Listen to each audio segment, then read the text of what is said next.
사업사 필수인데 안 해? 5등급 안 하면 안 형사 되는데. 학교에서 봐요? 학교에서 모르지. 난 모르지. 그걸 나한테 물어봐. 진짜 수능 수능은 봐요. 학교에서요? 5등급 학교에서는 무슨 말이야? 수능. 그러니까 대학 갈 때 수능 한국사 성적을 봐요. 5등급 안 하지. 5등급 안 그 보죠. 적어도 내가 알기로는 거의 다 보는데? 5등급 안 했으면 되는데 3등급 많이 만들어요. 3등급부터 만들어요. 3등급부터 만들어요. 그런구나. 해야겠네. 그리고 역사는 저기 누구야? 학사는 절대 평가잖아요. 그러니까 뭐 공부 좀 하면 다 나와요. 저그 많은 양을 암기를 못해요. 최태성 들어요. 최태성. 어떻게 태성을 듣든지 뭐 그냥 이지영을 듣든지 뭐. 유튜브에 떠서 하는데 15분 한국사 그거만 보려고요. 이지영도 해줘요? 이지영이 역사가 아닌가요? 이다지? 아 내가 지금 이다지. 이까지 이쁘구나. 나와서 막 이지영은 이지영은 윤사구나. 네. 내가 잘못 얘기했다. 사문 윤서 권영기 맞죠? 권영기. 자, 윤기영이. 그래서 여러분들 우리나라가 한국사 시험은요 공부를 했다 하면 풀 수 있는 정도로 나온대. 그러니까 절대 포기하지 말고 좀 해. 절대 평가니까 상대 평가도 아니고 내가 하는 만큼 점수가 나오는 거야. 수업은 또 언제 해요? 언제 하긴 해가지고 뭐 안 할 거야? 자, 그럼 우리 거짓 이별 한번 보도록 하겠습니다. 한용운은 다 아시죠? 네. 한용운의 대표작 뭐가 있습니까? 친구. 님의 침묵. 또 하나? 뭐 나룻배 행인 들어본 적 없습니까? 이름만 들어봤어요. 이름만. 자, 우리가 한용운이라는 사람은 몇 년대 사람이에요? 그러니까 몇 년대에 주로 시를 썼어요? 30년대? 1920년대. 20년대 시를 주로 썼고요. 그렇다는 것은 일제강점기이기 때문에 한용운의 시는요. 조국의 독립이랑 연결시켜서 보는 것도 나쁘지 않습니다. 우리가 어떤 시를 해석을 할 때 고정된 관점으로 보는 것은 좋은 게 아니지만 우리는 그냥 실용적으로 갑시다. 그래서 한용운의 시는 일제강점기에 쓰였다는 점을 기억을 하시고 그 다음에 한용운이라는 사람이 독립운동가이면서도 뭐였죠? 진일까? 스님? 스님이었죠. 승려였단 말입니다. 그러니까 아무래도 불교적 사상이 밑받침되어 있다. 이렇게 생각하시면 되겠습니다. 그리고 한용운의 시를 보시면 당신이라는 사람이 정말 많이 나와요. 그래서 뭐 나룻배와 행인도 마찬가지로 뭐 나는 나룻배, 당신은 행인. 그 다음에 님의 침묵도 당신. 그 다음에 알 수 없어요라는 시도 있거든요. 거기도 당신. 당신이 정말 많이 나와요. 자, 그럼 우리 먼저 당신에다가 동그라미 합시다. 제목이 거짓 이별이니까 뭐야? 뭔 뜻이야? 이별한 게 거짓이다. 이별한 게 거짓이다. 우린 이별한 게 아니다. 우린 이별한 게 아니다. 난 님을 잊지 못해. 좋습니다. 이게 님의 침묵이랑 비슷한 느낌이 있어요. 받아들일 수 없다. 자, 한용운의 시는요, 나쁘게 말하면 다 거기서 거기입니다. 비슷해요. 자, 당신과 나와 이별할 때가 언제인지 아십니까? 그리고 이건 선생님이 여러분들 보기 좋으라고 약간 편집을 이렇게 한 거지, 원래는 다 붙어 있어요. 이게 줄이 띄어 있지 않습니다, 원래. 한용운 씨가 근데 원래 약간 산문처럼 보이는. 좀 그런 경우들이 있죠, 맞아요. 네. 그런데, 어쨌든 너희들 필기하기 좋으라고 다 띈 것이 원래 다 붙어 있는 겁니다. 자, 아십니까의 바로, 자, 존댓말을 썼죠. 한용운 씨가 존댓말이 많이 나오거든요. 이 존댓말 쓰는 걸 뭐라고 합니까? 격식체? 아니죠. 존댓말이라고 격식체는 아니고, 격식체는 우리가 배웠잖아요. 하십지오체, 하오체, 하계체, 헤라체, 이런 게 다 격식이기 때문에 그렇게 말하면 안 되고, 경어체라고 합니다. 경어체. 그래서 좀 이렇게, 뭐랄까, 좀 조곤조곤한 느낌이 있어요. 언제인지 아십니까? 가령 우리가 좋을 대로 말하는 것과 같이 거짓 이별이라 할지라도 거짓 이별 메모할게요. 자, 거짓 이별이란 말은 이별을 한 것은 맞지만 나는 인정하지 못하겠다. 우리는 진짜 이별한 게 아니라 가짜로 이별했다. 그러니까 한마디로 이별을 했기 때문에 객관적인 이별 상황이거든요. 아이고 잘못했다.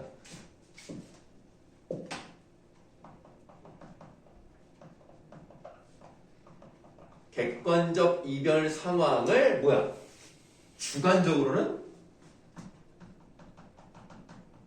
부정하는 거죠. 그러니까 우리가 그 님의 침묵을 보시면 님은 같지만은 나는 님을 보내지 아니하였습니다. 이 말과 비슷한 거예요. 헤어진 건 맞는데 나는 인정 안 해. 자, 근데 거짓 이별이라 할지라도 나의 입술이 당신의 입술에 닿지 못하는 것은 사실입니다. 이별했으니까. 뽀뽀할 수 없다. 맞아요. 근데 뭐 그걸 좀 그렇게 말하기는 좀 문학적이지 못하니까 함께 할 수 없다. 이렇게 한번 좀 순화해서 말씀드리는데 한영훈이 그 키스라고 하잖아요. 맞아요. 님의 침묵을 보시면은 그 날카로운 첫 키스의 추억이란 말이 나옵니다. 네, 그리고 그 추억은 나의 내 삶의 지침을 돌려놓고 한숨에 이쁘게 날아갔어. 뭐 이런 식으로 한단 말이에요. 왜 날카로워요? 왜 그러겠어요? 이빨이 뾰족해서? 그렇게 아주 1차원적입니다. 1차원적인. 아이고 저렇게 그냥 아니 좀 우리가 약간 연애 세포를 이렇게 끌어올려서 말을 해야지 어떻게 날카로운 첫 키스를 해서 뭐 이빨로 찍었어요 설마? 그렇게 표현하면 안 되죠. 그만큼 강렬한 느낌이었다. 그런 느낌으로 가지고 어떻게 날카롭다는 걸 그렇게 이빨이 막 뾰족해서 그냥 깨물었냐? 나 옛날에 그 당시 여자친구랑 학교에서 계단에서 옛날에 별짓 다 하잖아요. 그 니네 아몬드 초콜릿이라고 이렇게 동그란 거 있지. 네. 그렇게 비슷하게 생긴 또 다른 초콜릿이 있었어요. 지금은 나오지 않는데 그거를 이제 입에다 물고 깨물어 먹기 막 이런 거 한 거야. 그러니까 짧잖아. 깨물어 먹으면 이제 입술이 닿잖아. 그냥 아 근데 이제 깨물어 이제 아니 진짜 뽀뽀를 하겠다는 게 아니라 진짜 깨물어 먹는 거야. 그래서 이거 먹어라 하고 내가 주는데 그걸 너무 세게 깨물어서 우리 저희 여자친구 입술을 깨물어 버려가지고 아직까지도 그 얘기를 한다. 그때 너무 아팠다고. 나는 되게 로맨틱한 기억으로 남기고 싶었는데 그게 네. 저도 그 여자친구가 이빨에 젤리 물고 있었는데 네. 말 안 하고 그냥 제가 갑자기 확 물었거든요. 근데 젤리가 너무 말랑말랑해요. 말랑그 제 입술을 너무 세게 깨고 피가 흘렀어요. 그때. 젤리가 확 뜯어먹으려고. 그게 아니라 그 여자가 원하지 않았는데 입술을 대가지고 딱이 맞은 기억을 잘못 생각하고 있는 거 아니야? 네. 그냥 이러고 있었는데 제가 아무 생각. 아니 지금 학생이 뽀뽀를 하면 안 되죠. 확실히 뽀뽀도 안 돼요? 안 돼요. 뽀뽀는 성인이 된 다음에 하세요. 손 잡는 것까지 인정. 뽀뽀는 안 돼. 자, 다음에 하지 마세요. 왜냐면 이제 뽀뽀를 하면 그 다음으로 또 이제 갈 수 있잖아요. 그러니까 딱 선을 좀 만들어야 됩니다.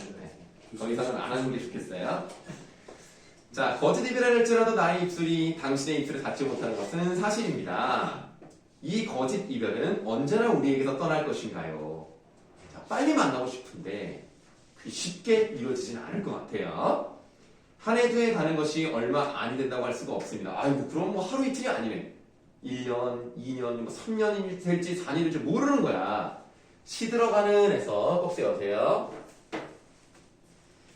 자, 시들어가는 두 볼의 도화가 자, 두 볼의 도화에다 네모하세요. 얘들아 일단 도화가 뭐니? 그림 꽃이요 꽃 무슨 꽃? 도꽃 도꽃이 뭐냐? 꽃인데 왜 많은데? 복숭아 꽃입니다. 복숭아 꽃이 무슨 색깔? 복숭아색 네, 뭐 맞습니다. 예, 뭐 약간 붉으스름한 약간 그런 색인데요. 이 두 볼의 도화라고 했으니까 볼이 어떻다는 얘기야? 두 개가 있어. 아니, 잘 그래. 이 볼이 붉으스름하다는 얘기는 우리가 옛날부터 미인의 한 요건이 뭐냐면 얼굴이 약간 붉으스름해야 돼요. 전체적으로 빨간 게 아니고 홍조? 그러니까 볼이 약간 좀 붉은 빛이 나야 예쁘다고 했단 말이야. 그렇게 여자가 예쁜 것을 의미하지만 또 젊은 것도 의미할 수 있거든요. 겨울에는 더 예뻐요. 네? 겨울에는 여자가 더 예뻐요. 나 정말 아니 왜? 아니 자꾸 그런 쪽으로 가. 어떤 화자의 젊음을 의미할 수 있습니다. 아니 그러니까 옛날에는 입술이 빨갛고 볼이 좀 붉고 이가 가지런하고 얼굴이 하얗고 지금이랑 얘기 좀 비슷하네요. 그런가요? 근데 몸매는 아니었던 것 같아요.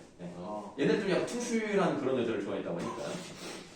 그래서 뭐 어쨌든 간에 좀 그 얼굴은 지금과 비슷해요. 그 다음에 이제 눈썹이 이제 가지런해야 돼요.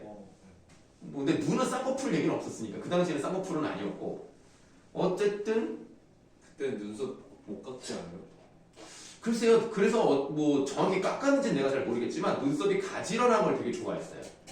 이게 좀 예쁘게 나야죠. 이렇게. 그러니까 눈썹이 어느 부분이 좀 부족하거나 이러면 안 예쁜 거지. 그리고 미인도가 안 예쁘잖아요. 왜 예쁘지? 그 그림 예뻐요. 아니 지금의 눈으로 보면 안 되죠. 그 그림 지금의 미인 중에 그런 것도.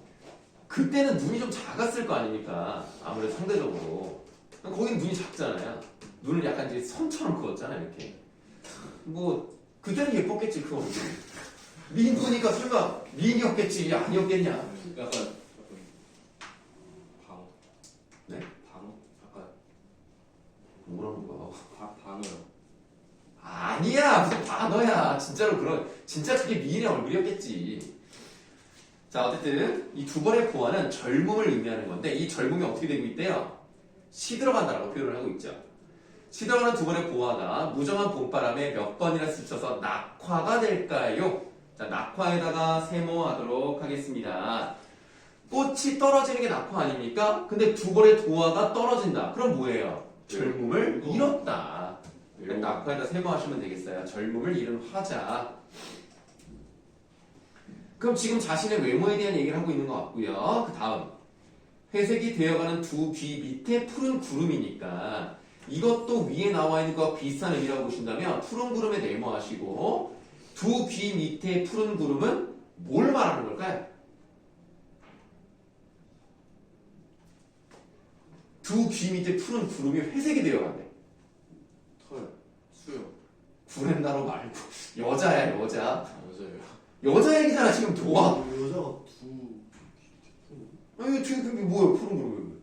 뭐 몽고 반점이야? 머리카락? 머리카락을 말하는 거예요. 검은 머리를 말하는 겁니다.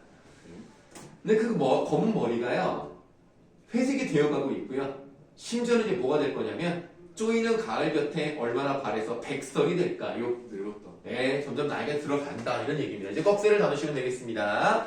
자, 꺽쇠 치는 부분을 보시면은 뭐라고 쓰시느냐? 백설은 세모 아니에요? 네, 안 했네요. 하고 싶으면 하세요. 네. 자, 아름다움을 잃고 덧없이 늙어가는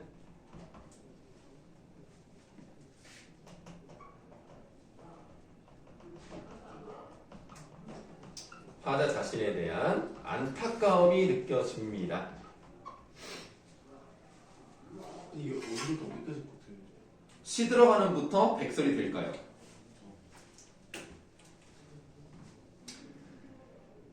머리는 희어가도 마음은 붉어갑니다. 자, 지금 대조되는 부분이 나왔죠.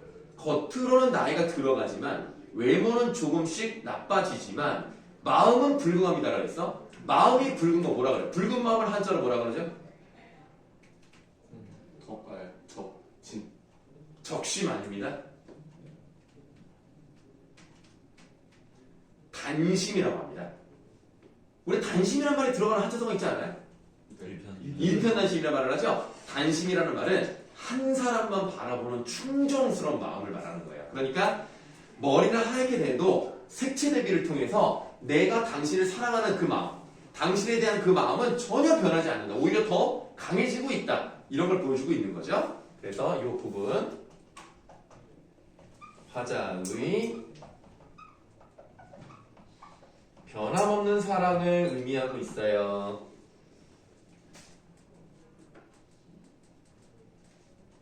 그런데 머리는 희어가도 마음은 붉어갑니다 라는 이 문장과 그 다음에 나와 있는 문장이 유사한 문장 구조를 가지고 있거든요. 피는 식어가도 눈물은 더워갑니다 이렇게 나와 있다는 것은 유사한 문장 구조가 나오면 여기에 나와 있는 단어들의 배치를 봤을 때 유사한 위치에 이게 있으면 이것도 비슷한 느낌으로 보시면 돼요. 피에다가 네모하시고 피는 식어간대요. 그럼 식는다의 반대는 피가 끓어오르는 거 아닙니까? 피가 끓어오른다는 것은 뭘 말하는 거죠? 젊음의 열정을 말하는 거예요. 그럼 젊음은 식어가고 있잖아요. 젊음의 열정은 식어간다 하더라도 반대로 눈물은 더워갑니다. 이번에 촉각적 심상을 대비시킴으로써 내가 젊은 모습은 사라지고 있지만 눈물도 내모하시고 그럼 눈물은 뭘 의미할 것 같아요?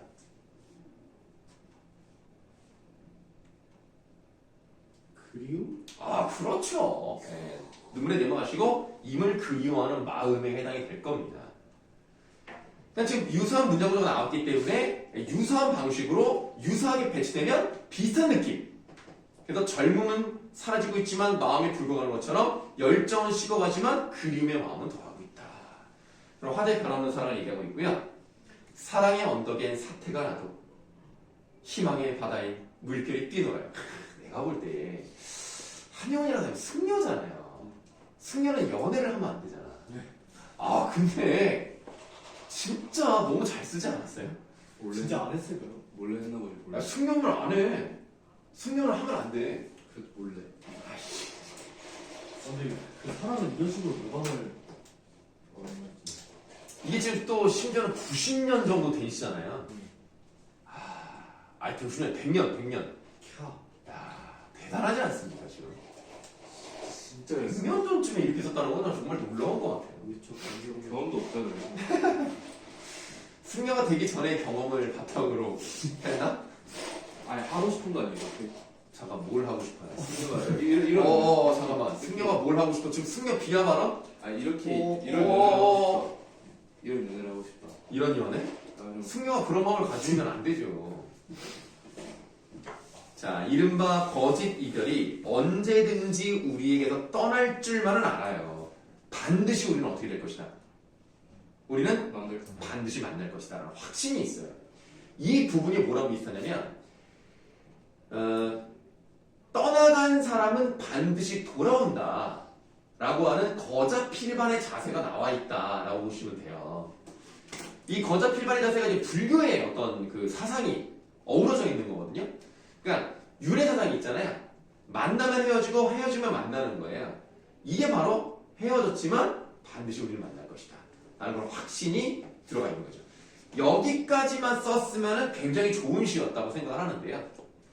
그 다음 한 줄 때문에 굉장히 어려운 시가 됩니다. 그러다가 나왔죠.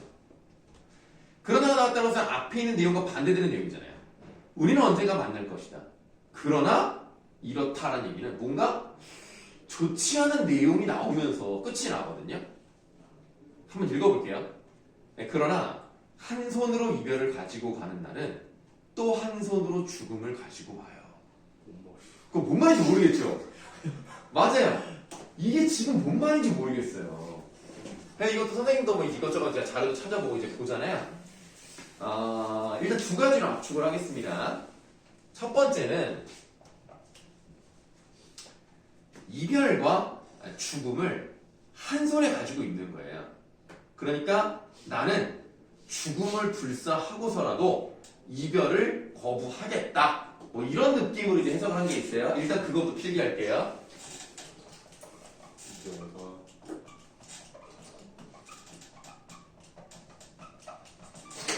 이별을 거부하겠다는 강한 의지.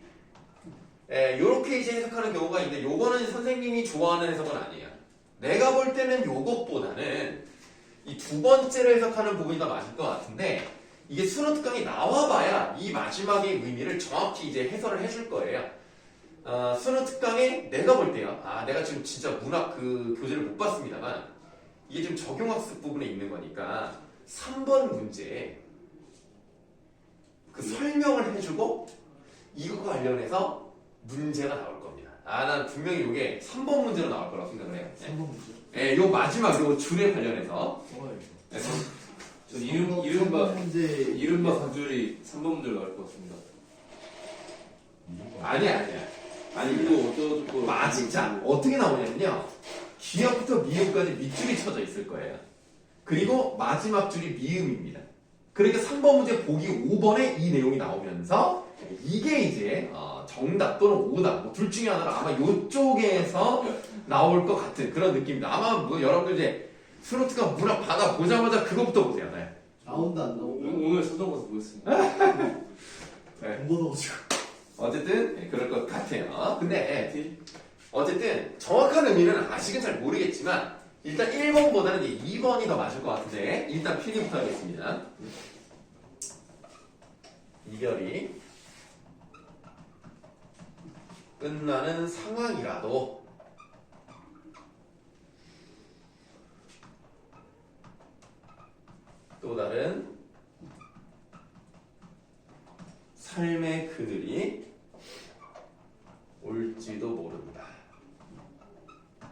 한 손에는 이별을 끝내는 거고 한 손으로는 죽음이 오는 거잖아요.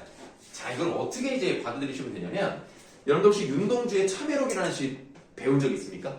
참회록. 네. 이거 좀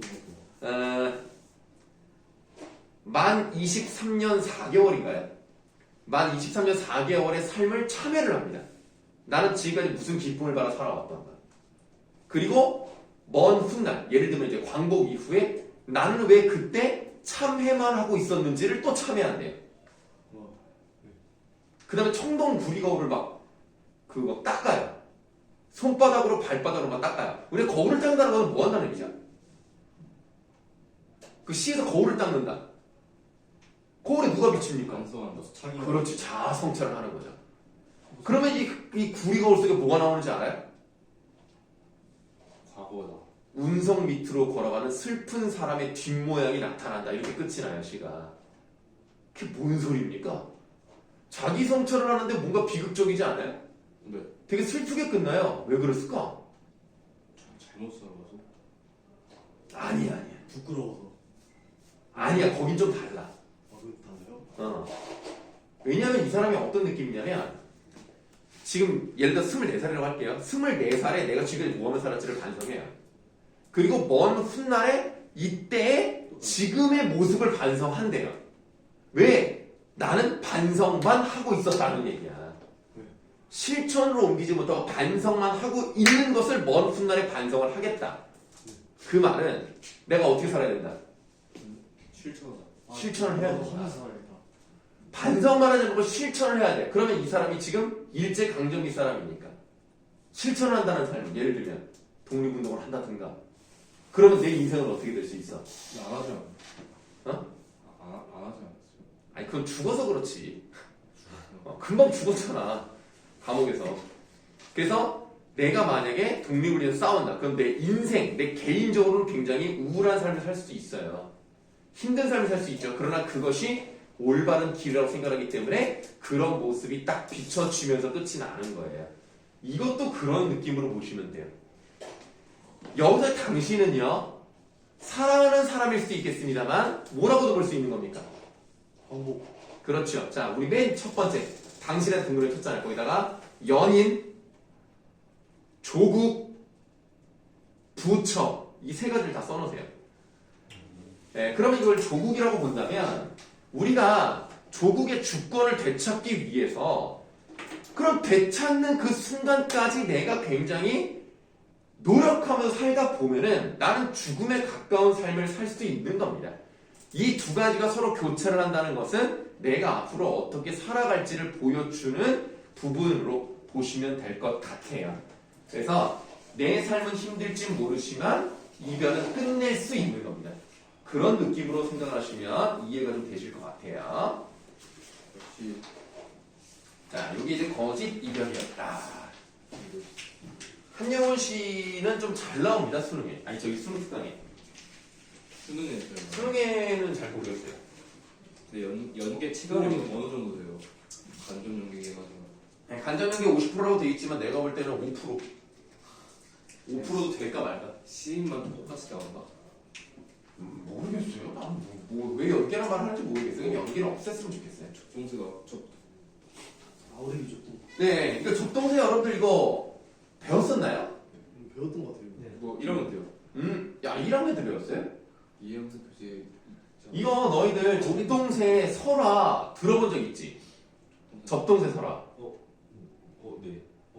싫어. 진짜 이해영 선생님이 있었던 것 같은데. 이거 전문가 아니야 그거? 기억이 안 나시면 간단하게 좀 말씀드릴게요. 현무감인 것 같아. 아 그런가? 너 현무감이었어 저 동생. 너 현문감이 우리 아니고 뭐 없는 게 없어. 현무감이었어. 그지. 너 현무감. 자, 봐봐. 한개 같이.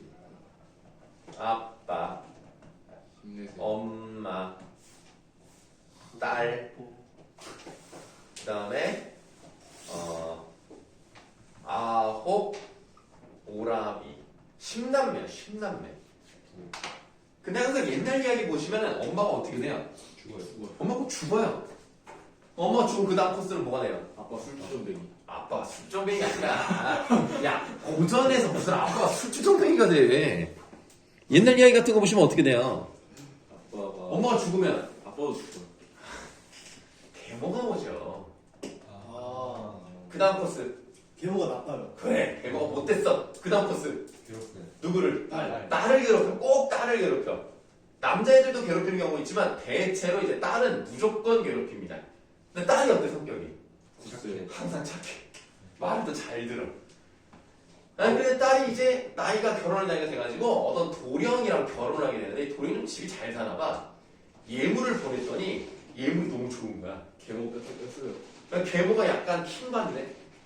아니, 자기가 왜 시샘을 하는지 모르겠지만 저런 애가 이런 좋은 애랑 결혼한다는 건 말이 안 되고 내가 다 갖고 싶은데 이런 자식을 어떻게 할까 하다가 하루는 불러.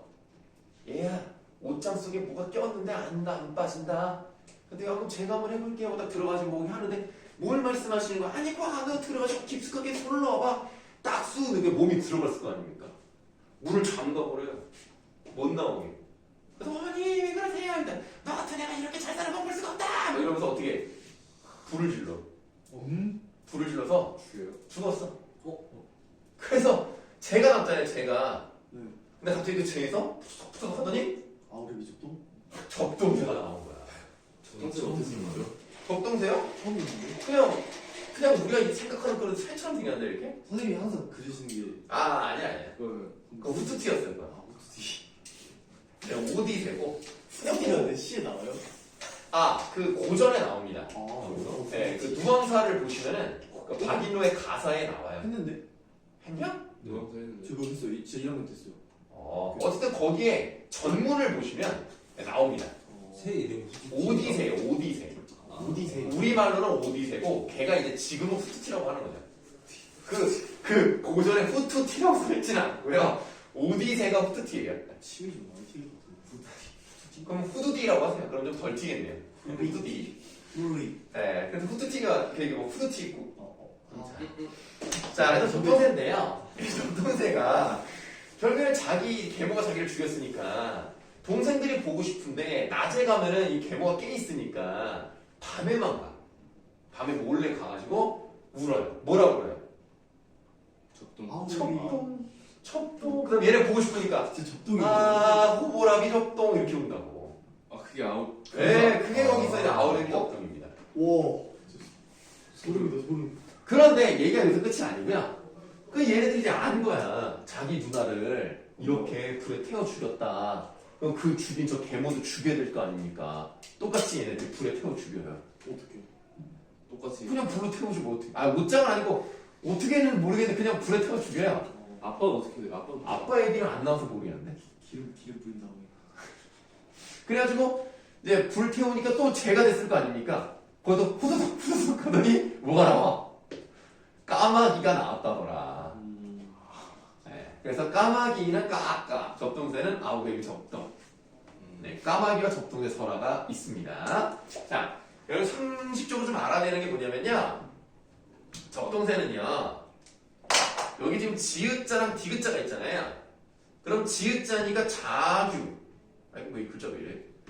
디귿자니까 두견. 이게 다 같은 새예요. 아시겠죠? 말씀해주셨는데. 저번에도 그러니까 요거는 항상 기억하시고 그다음에 이거 말고 중국 설화도 있어요.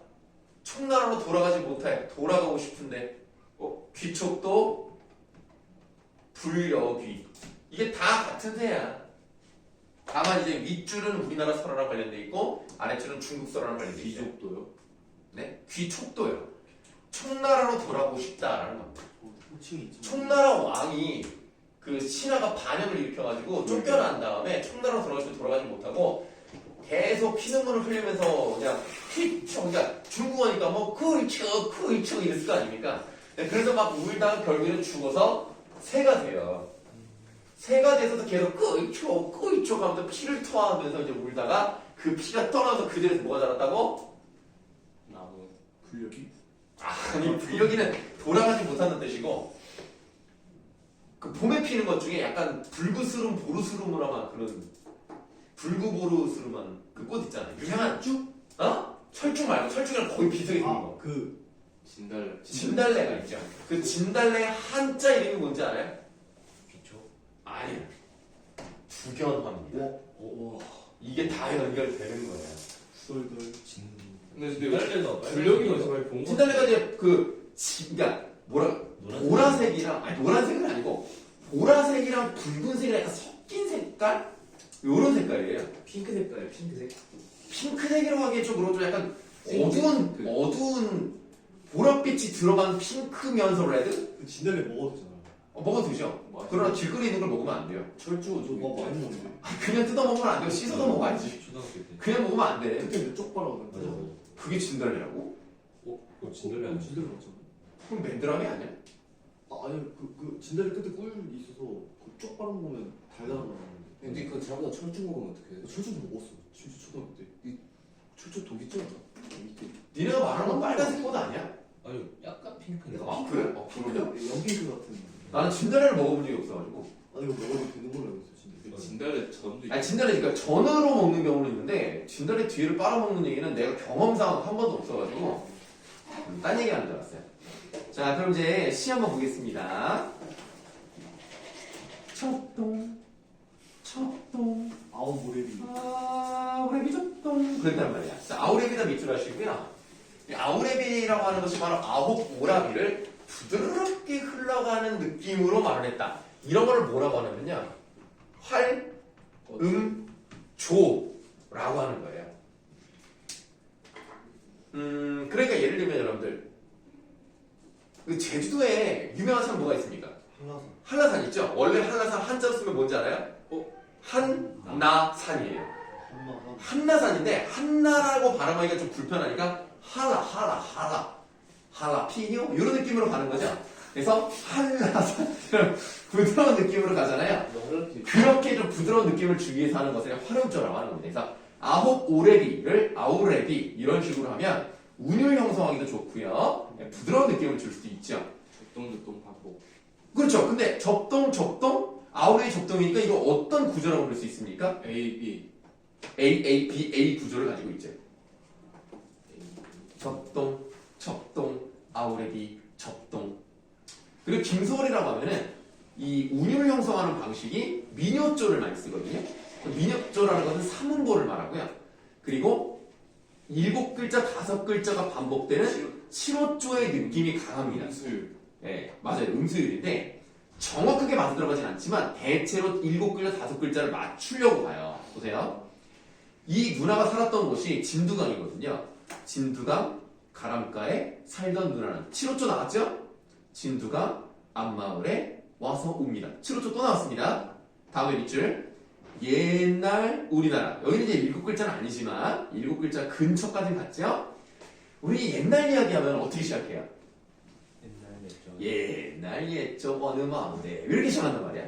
그러니까 이런 게 바로 서로의 특징을 흡수한 것이다 라고 생각하시면 되겠는데요. 거기 밑줄 친 부분에다가 설화적 특징이라고 쓰시고 설화적 특징 중에서도 이 부분이 옛날 우리나라 정확한 시간대를 설정하지 않아요. 그래서 추상적인 시간이 설정되어 있는 그런 특징을 옛날이라는 말을 통해서 그리고 이 이야기가 이제 외국의 이야기가 아니라 우리나라에 대한 이야기다라는 것을 이제 보여주고 있는 겁니다.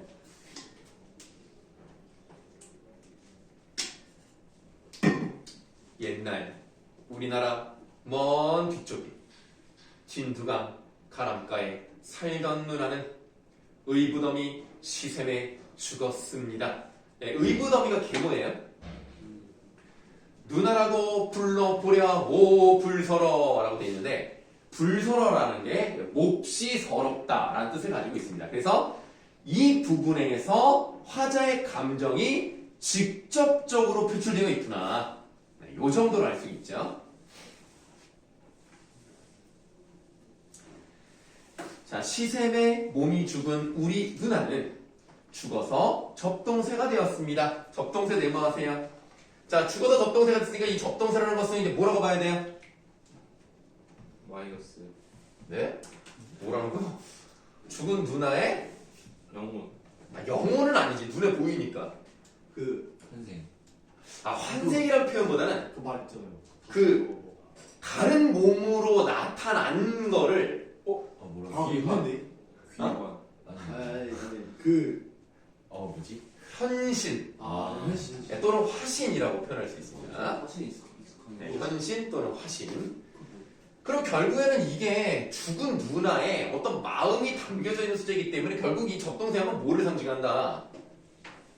억울하게 죽었으니까 뭐를 상징해? 억울함. 그럼 내가 왜 물어봤겠니? 한의 상징이죠. 그래서 우리나라 시에 사용된 적동세는요 95% 이상 한, 애상적인 느낌, 슬픔 이거랑 연결이 되는 거예요. 자기 의견도 마찬가지고. 네 맞아요. 네, 그게 나와도 똑같은 겁니다. 한의 상징이라는 걸 95% 정도 보시면 돼요. 간혹 아닌 게 있긴 한데요. 몰라도 될 정도로. 모르겠으면 한의 상징으로 가면 돼요. 아홉이나 남아되는 오랍동생을, 남아되는이라는 말은 이제 그 정도 되는 이런 거예요. 9명 정도 되는 오랍이 동생들을 죽어서도 못 잊어 차마 못 잊어 야삼경 남다자는 밤이 깊으면. 자, 야삼경 몇 시일까요? 이거 했었는데 몇 시죠? 새벽 3시? 아닙니다. 12시, 10시? 아니고요. 원래 여러분들 우리나라는 24시간 체제를 쓰지 않았어요. 네. 12개로 나눴죠. 그러니까 한 나당 2시간을 말합니다. 그러니까 삼경이라고 했으면 밤을 말하거든요. 야삼경이니까. 그러면 저녁이 몇 시부터인지를 이제 계산을 해보면 돼요. 5시. 저녁이 7시부터입니다. 그럼 2시간마다 하라 그랬죠? 그러면 7에서 9가 1경. 그 다음에 9에서 11이 2경. 11에서 새벽 1시가 3경이지. 2시간 단위로 가니까. 이거는 그냥 여러분들 상식적으로 알아두세요. 뭐 이거를 물어보진 않습니다. 그러나 고전에서는, 물론 이건 고전은 아니지만, 고전에서는 삼경이란 말이 잘 나오고요. 삼경이란 말이 나오면 깊은 밤이라고 생각하시면 돼요. 물론 너희들 입장에서 11시에서 새벽 1시 정도는 그냥 뭐 저녁 정도가 아닌가 라고 해서 늦게 자는 경우도 있겠죠. 그러나 이 당시에는 여러분들 뭐 컴퓨터가 있습니까? 핸드폰이 있습니까? 옛날에 그런 게 없잖아요. 그러면 해가 지면 금방 자요. 역시 마중물에서 배워서 기억을 못했네요. 네, 그리고 옛날 사람들은 밤에 할 일이 없잖아. 그러니까 그냥 자는 거야. 그리고 일찍 일어나고. 그냥 잠만 자는 게 아니라 건강했겠네요. 네? 건강. 건강했죠. 그러니까 옛날 사람들이 이제 의학적으로 이제 병에 걸리면 어쩔 수 없지만 기본 자세. 예를 들면 보리밥 먹고, 야채 많이 먹고, 그 다음에 이제 뭐 일찍 자고 일찍 일어나고, 밤마다 건장하게 하고. 그러니까 그럴 때는 이제 건강하죠. 아주 그냥 튼튼한 아이들이 그냥 붕숭붕숭 그냥. 그러니까 네. 아들들이 많은 거였구나. 왜냐면 그때는 노동력이 필요하니까 아들을 낳는 거를 선호했단 말이에요. 거의 아우레비가 아니에요. 대단한 부모들입니다, 사실은. 그러니까 지금 이 엄마가 어마어마하신 분이에요, 진짜. 어쩌면 10년 동안 계속 어떻게 보면 재미를 많이 못 보시고. 자, 시가 어렵다. 시가 어렵다. 그래서 이산저산 올라가며 슬피 웁니다. 그러니까 너희들이 이런 시를 배울 때는, 이런 설화를 들을 때는 이 어머니가 얼마나 많은 고생을 하셨는가, 이런 것까지 우리가 들어갈 수 있어야 된다는 거야. 개모는 아무것도 안 했잖아. 나중에 들어온 거 아닙니까? 대문은 안 나왔어요. 왜냐면 얘네들이 다 복수를 해서 엄마, 야 여기서 친아들이 그럼 죽였겠냐, 친엄마 말을. 그러니까 다 이쪽 딸이랑 아들이라는 거지. 맞구나. 자, 적동세 했고요. 그 다음 작품으로 넘어가도록 하겠습니다. 네, 수철리. 네, 이거는 뭐 이수철 씨를 말하는 게 아니고요. 수철리라는 이제 지역입니다. 이 지역이 지금의 서울시 금호동이라고 하면 잘 모르시겠지만 금호동이에요. 알아요? 오, 알아? 거기 있었어? 아니 아니. 아, 그냥 알아? 그냥 그것만 들었는데 그 뭐는. 뭐 도로에서 가끔 본 것 같아요. 그래요? 금호사거리. 뭐 나 잘 몰라요, 여기. 어쨌든 이 금호동에 옛날에 뭐가 있었느냐? 공동묘지가 있었어요. 그럼 공동묘지가 제목 아닙니까? 그럼 무슨 내용이 나오고 있어? 묘지. 그 묘지 얘기라고 하면 안 되고. 부이신? 커신. 아, 이놈들아, 무슨 내용이 나오는 시를, 야, 귀신 나왔다라는 시 쓰는 거 봤냐? 나는 어렸을 때 귀신을 봤다. 보다간 죽은 가족에 대한. 누군가 죽었다는 얘기지. 자기 가까운 사람이 죽은 거지. 누가 죽었대? 빨리 찾아봐, 누가 죽었어? 누이 동생 죽었잖아. 딱 뭐가 생각나? 어떤 작품 떠오르잖아, 누이 동생 죽은 거? 우리 그래서 불교 해가지고 어. 만나자고. 미타철. 미타철. 그 뭐냐고 제목이. 오 미터차요. 그래서 뭐 이러면서. 미터철. 그래. 1학년 때 했는데. 그래서 그거 유리창이랑 같이 배웠잖아요. 그래. 맞아. 유리창. 생사로는 예의참에 머뭇거리고 나는 간다는 말도 못다이로 가난 있고.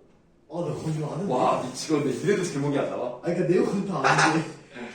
대박내가. 제방매가랑 비슷하잖아요 지금. 네. 자, 이것도 선생님이 편집을 이렇게 해서 그렇지 원래는 그냥 통째로 돼 있는 시입니다. 이게 띄어쓰지 않는 시예요 원래. 그냥 편집하다가 여러분들 좀 그냥 보기 좋으라고 이렇게 해놓은 것 뿐이지 실제로 이제 스노트가 보시면 이렇게 안 돼 있어요. 3비탈에 밑줄 들국화가 화나고. 운동묘지다. 그럼 들국화가 화나니까 일단은 배경 자체 뭐 다른 배경식 다 버리고 그냥 백그라운드 자체는 어때요? 하얀. 좀 밝죠? 네. 그런데 누이 동생의 무덤 옆엔이란 말이 바로 나왔기 때문에 사실은 지금 무덤이라는 것과는 맞지가 않는 그 대조적인 풍경이 나온 거예요. 그래서 그 밑줄 친 부분에다가 무덤과 대조적인 풍경 이렇게 쓰세요.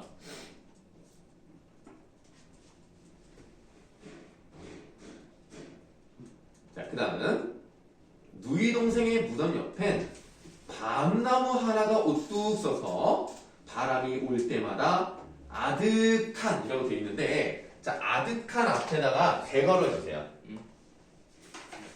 뭐가 문제야? 바로 앞에다가. 네, 아득이라는 말 앞에다가. 좁은데. 아 그래? 아니 뭐 표시를 할 수 있잖아. 이제 아득. 필기는 오른쪽에다 하면 되고 밑에다 하든가. 자 아득한 공중을 향하여 여빈 가지를 내어 저었다 하고 이제 닫으세요. 자 그러면 이 대괄호 친 부분을 이제 보시면 여빈 가지란 말이 나와 있고요. 바람이 불 때마다 그냥 그대로 흔들리고 있는 모습이 나타나고 있습니다. 밤나무 하나가 바람에 흔들리고만 있어요. 어떤 분위기를 형성하기 위해서 이런 말을 썼을까요? 무서운. 근데 무서운 분위기라고 하는 것은 좀 맞지 않는 게 지금 동생이 무덤인데 거기서 무섭다고 얘기하는 것보다는 여인 가지. 네. 그러니까 이제 누이 동생을 그리움. 약간 그 물론 뭐 이제 그리움도 물론 틀리지 않고 내가 말하는 건 분위기 어떤 분위기가 형성되냐 안타까워. 무서운 것보다는 분위기가 안타까운다는 표현은 좀 안 맞잖아요. 한의 정서. 그래서 여동생이 그러니까 어떻게 써? 쓸쓸함, 쓸쓸함이라던가 황량함 이런 분위기를 형성하려고 하죠. 왜? 동생이 죽었으니까. 그래서 이러한 모습을 통해서 결국은 이제 자신의 정서가 어떤지를 간접적으로 보여주기 위한 거예요.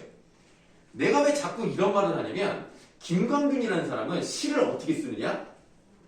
감정을 드러내지 않습니다. 이 사람 특징이 그래요. 이미지즘이라 그래가지고 그냥 있는 모습만 그리는데 우리는 그거를 읽어내면서 그런 분위기와 정서를 느끼게 만드는 시인이에요. 이 사람도 30년대 주로 시를 썼던 사람인데 90년 정도 됐잖아요. 대단히 시를 잘 씁니다. 김광규. 예, 김광균이라는 사람만의 어떤 독보적인 위치라고 봐야 돼요. 이거는 이 사람이 제일 잘해요. 대표적인 거예요. 아니 독보적인 위치라고 말했습니다. 대표적인 거예요. 대표작이요? 와사드. 들어봤어? 배웠어요. 차단한 등불이 하나. 배웠어요. 그 사람이에요, 그 사람. 일제의 감정기. 맞아요. 그래서 그 사람의 시를 보면은 감정이 없어요. 그 감정을 표현을 안 해요. 그런데 쓸쓸해. 그리고 고독해. 그런 느낌을 주는 사람입니다. 이 시도 마찬가지예요. 김광규가 아니고요. 저기 탈모 아저씨 말고요. 김광균이요. 탈모빈? 자, 여인가지를 내어 적었다. 다음에 밑줄에 봐. 갈 길을 못 찾는 영혼. 까지만 밑줄 하시고 그 다음에 가태라고 써 있잖아요. 이거 선생님이 오타를 한 게 아니라 실제로 가태라고 써 있습니다. 원문에. 그럼 이게 뭐야? 갈 길을 못 찾는 영혼 같아서 이런 뜻이죠. 그럼 뭐가 이렇다는 거야? 원가정이 뭐야? 내 자신. 아니야. 내 자신이 아니라 루이동. 누이 동생의 영혼 같은 거야. 뭐가? 여인 가지? 밤나무 하나가. 아, 밤나무 하나가 여인가지를 내어젓는 걸 보니까 마치 자기 동생처럼 갈 길을 못 찾는 것 같아. 그래서 밤나무 하나가 결국 누구와 같은 겁니까? 누이 동생과 같은 겁니다. 이거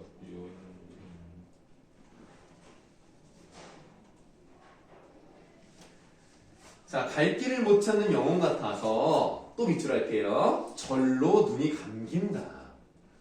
눈을 감는다는 것을 통해서 어떤 정서를 보여주고 싶었을까요? 눈을 감았어. 이게 이 밤나무 하나를 봤더니 마치 내 동생이 그런 것처럼 막 어디를 갈지 몰라서 헤매고 있는 것 같은 그런 영혼이 돼버린 거야. 저승으로 가버렸잖아. 그러니까 눈을 감으면서 이제 어떤 감정을 보여주고 있는 거야? 이건 진짜 안타까운 약간 아, 좋습니다. 그리움. 네, 그리움. 그런 감정을 눈을 감았다로 표현을 한 거예요.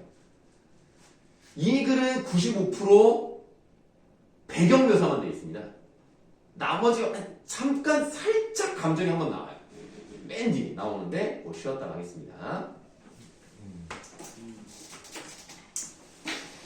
음.